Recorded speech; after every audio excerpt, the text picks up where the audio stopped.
दरम्यान अहिल्यानगर जिल्ह्यामध्ये बिबट्यांनी उच्छाद मांडलाय। अनेकांवर जीवघेणे हल्ले वाढलेले आहेत।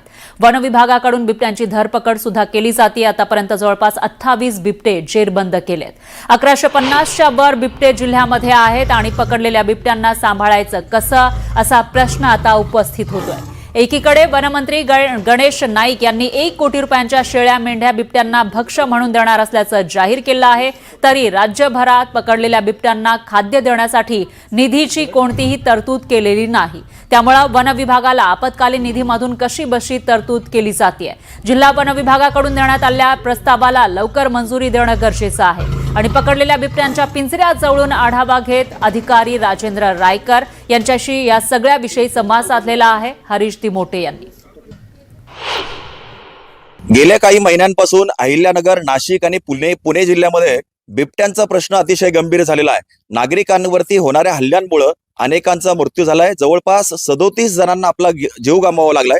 त्यामुळे आता वन विभाग अतिशय अलर्ट झालेला आहे आणि बिबट्यांची धरपकड सध्या सगळीकडे सुरू आहे।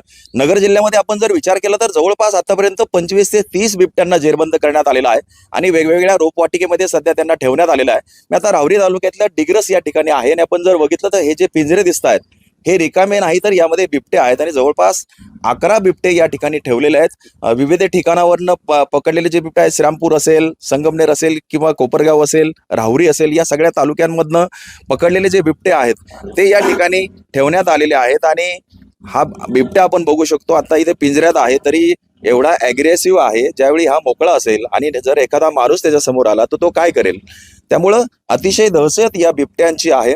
या बिबट्यांना या ठिकाणी सांभाळलं जात आहे, मात्र खरं तर वन विभागाला सांभाळणं देखील जिकिरीचं झालेलं आहे।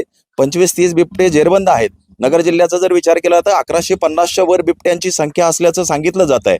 त्यामुळं जवळपास आता 500 जे पिंजरे आहेत ते ऍक्टिव्ह केलेले आहेत आणि अनेक ठिकाणी पिंजरे लावलेले आहेत। दररोज बिबट्या जेरबंद होतोय, त्याला ठेवण्यात येत आहे, मात्र त्याची व्यवस्था कशी केली जाते। आपण या ठिकाणचे राहुरीचे आरो आहेत रायकर सर, कशा पद्धतीनं या बिबट्यांची व्यवस्था तुम्ही या ठिकाणी करतायत आणि बिबटे कुठून कुठून हे जेरबंद करण्यात आले? सर, आपण आता राहुरी यांच्या कार्यक्षेत्रामध्ये आहे सर। हे 12 गाव नंदूर नर्सरी आहे।